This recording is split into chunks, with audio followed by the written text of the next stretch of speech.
ꯑꯩꯈꯣꯏꯒꯤ ꯂꯨꯆꯤꯡ ꯄꯨꯔꯦꯜꯅꯤꯅ ꯃꯤ ꯃꯌꯥꯝꯗ ꯀꯤꯍꯜꯂꯤꯕ ꯅꯨꯄꯥ ꯑꯃ ꯂꯩ ꯃꯥꯗꯤ ꯀꯃꯥꯏꯅ ꯇꯧꯒꯦꯗ NIAꯅ FIR ꯄꯥꯜꯂꯦꯗꯪ ꯇꯥꯕꯗ ꯅꯨꯄꯤ ꯃꯌꯥꯝꯅ ꯀꯣꯏꯁꯜꯂꯒ ꯅꯨꯃꯤꯠ ꯀꯌꯥꯅꯤ ꯁꯪꯉꯒ ꯂꯩꯈꯤꯌꯦꯕ leibak ningba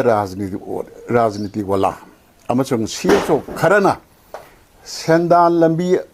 अमसुंग कारबार अमोइना leibak ningba से tokpiro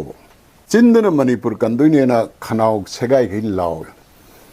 तौथोरपना मणिपुर मैतेगी खोंगुल मुतनब थबक आक्रतव सिंधा लेपा शटडाउन बन ब्लॉकेट अमममना नमित अमममजिना अखोई इकोनॉमी दा कयाम सोई पुरदा अखोई टैलेंट अमदी इंटेलेक्चुअल रिसोर्सेस यामदमते यामेबा मोय मैमना अचुम ngangjरकदो की हल्लगा वीडियो नमगा लालेने सेंगदो हले अरगा वाखन तामिनग्रे अखोई leibak की दमत कथोपर की दबा अथौबा पैटर्न हैदिसे अखोइने हिस्ट्री द तमकपदा ममा leibak की दमकता सीब की दबा थौना लेबा नोंगना फासी सगाई काबगी वारी न पिक थल्ले इंडिया की जो मणिपुर की जो अते leibak की जो अदुगा अखोई लुचिंग पुरेलनेना मी म्यामद किहल्लिबा नुपा अमा लई मादी कमाई तौगेदा NIAना FIR पालेदंग ताबदा नुपी मयामना कोइसल्लगा नुमित क्यानी संगगा लैखियेबा मसे मैतिरोन धारगा फनेक मरुमदा लोटप नुपा कवे असिगुंबा दुक्किगन ममीनने थौना फरबा मैतै नोंसा मयामगी leader ओइरगदी खंगजदबा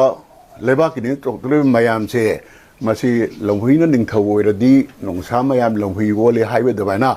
akhoi adumaina kigen mo oradi maitei gi ne maitei nongsa haibe gunji masi mangrani masi su akhoi khangjan ma phai hojik se akhoi nongsa na kanano longhuina kanano amasung saning han na kanano khandok trabadi maitei mut ki ba khangoroye maru ba thamjaning ba wafam amna leibak ningba राजनीति वाला अमसुंग CSO kharana sendal lambi अमसुंग कारबार अमोइना leibak ningba से tokpiro सेना निंगबियो sendal lambi उन निंगबा से अखोय याम उरे issue कोथि थिरगा योंगना युबी कोन बदंगना कोन बसु यावरि चिंदन मणिपुर कंदुनेना खनाव सेगाई गे लाव तौथोरपना Manipur मैतेगी खोंगुल मुतनब थबक आक्रतव leibak amagi survival the economy se kayam leige se akhoi puna bona khanggadabne ba sintha lepa shutdown burn blockade amamamna numit amamamjina akhoi economy da kayam soi numit ama sintha lepa nini lepa matanda hairi base do manipur mutpagi maikai robda khongkap amamam changjalabga chap manai economy is the achievement by ising ga mane ising je chele gai fresh hoy stagnant head oira pa matam da ising je pumdare manipur economy am phatre economy se collapse na pumang mangi ba se masi akoi leibak je mising yang ga hingwa bazar da kachen phambi sing gi pofam da thari ba poching ga mun ne yengbiyo lupa cham tani gi dang tharaga yom yawi changwa yawi yam ba da lising amani ni मरदी खरा सिलगा सेंदों ओइना rank लुपा यांखै मा तरामा दर खराब ना चमरी मा चांगा पूरगा चतखदिना मयुम थाकदोरिनेबा मागी income ओइनेबा मरु सिंथान मिन मंगाने थोए लेपसले हुमनी लेपे आ तरानी लेपे सिदम Manipuri economy the क्याम से खन्नंग न गांबु द लेबा निन बनतेबा एनी फंक्शन हम तब बाजार थुगाबे हाने चलाएबा मसे एगोन यामना पेनफुल ओइ मसी तौबा यादे माफिया मदी गेंगी वखलुना leibak सेवा तब चनदे यारोय यानदबा मीगी मयुमदा थोमजिलगा अमांगता थोहनबा मी फुबगी वीडियो थागतपन सिगबा मसिपनो से करिगिनो मोइन तौरिसे फियर अकीबा से संदोगा मीगी मचिन मेनबा मोगी अरानमन नेरति तो चुम्मीने लोइन चलहनबा प्रजा मैम की माइंड कंट्रोल तब अकीबगी थ्रू द अदुगी मथक्ता सेन खाइब नुंगायब Mize कीरदी chen khairaga leibak seba to bo no de donation angama khar ka chano extortion gi type the low se machina praja sin ngang mangam da bagi wani ro masi ma tok ta ya roi masi tok tra di mai te mut le haina low ba ya re manipur da sendan irang sagat na ba aran man ne sendan irang sendan ba irang sagat ba da mai na aran man ne mai ta na putre important oi boy da ba nan issue ma acho issue do hela kane ba madugi against the intellectual kharana akhangi kharana madudi lali he haina ngaung kan mai mu thomjan ni chokki nungi thudie kani kari gino makoi sendal migi plan do da akai oirak ba aduna manipur da khoi talent amadi intellectual resources yam da yame ba moi me amna achum ngangjar ko do ki halaga video namaga la le ne sengdong de sengdo hale araga wakhan tamin nagre sigi kaino sina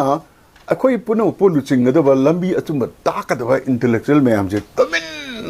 ising de lupaga leigre praja sing di kam dawre dana amana mahai karamana achumno karamana aran no khande pura chamam nare samai tana jati magi praja me am chamam na dan leibai se yam son ba jati magi oina society de yam son ba timing ni masima tok ta ya roi manipur kannab gi damukta asigumba thomjan gan ba tamna lai me am che amachung saroi ngaroi sing che masigi culture asi han mutat ta ya roi ba natraga di chin da mai tei nong saina law na leiragani tawduri sina zombie ro akoi gyan men ta da ba wakhan khan da ba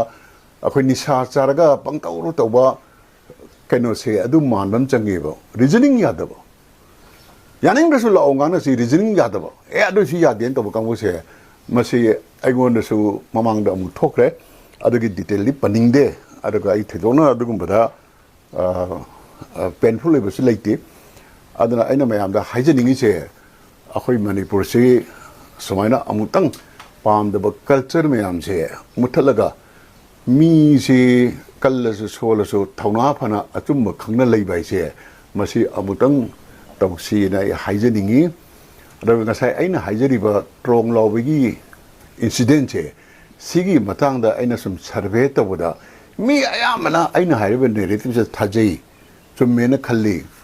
ada kanau kharadi kopi lalo sing marta pau khom dina chatlu basi yawi punumuk chok collect tawre social media ra thagla ko mayam yenge comment me wane filter taroga yengu matanda last masigi aina haijeri ban narrative se tare eva karain tarake haibada gas rajniti ki subida kharagi demukta irang saganaba manipur mai chaknaba akoi innocent angang ni hatuk ngame se masi ai conclusion ni asa masi mi am share to bani ki bedi ngang mangam da ba adaga aroi bedi ai na haining si ge ena investigation to ri hairap kuire mo khoi kari gi public to update to do no april ki tang tara da chorana ma hai gi bedi natna adog lur ba sathi si da ena amadi manipur government jo masi public to khangan man thoeba losal laga thami se kari gi no losa laga thami se moina kan khaning ma mi yaubra politically kairak da wala I khanbra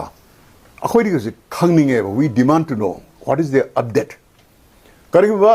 numit kharne gi matung da ena mase investigation manung da moina khangan be yai ya de la mani khangan be ya ba khardi akhoi phongdok ta bi yaroi phongdok traga di competent court amada chatlaga ena gi investigation je ai update to ne demand to ni ba tau de basi yaro asom da moi kari mo crime masam to kan da nung de update to ri di manipur kari gi tau dri no tang nipan do oidong ngani enai re sina base ngasi nimit kya ni sure kunmat pan tham phar ka dorom ni masini da moina update tau dri kari gi no namjhan nari bra lo libra natraga moina phage khali da achau mi ma yarom dana yadri da natraga si ai ngang matter se home minister su khangye ji khangye ba magi tok thurpa khakre ba khali alma su kari namjan dhami se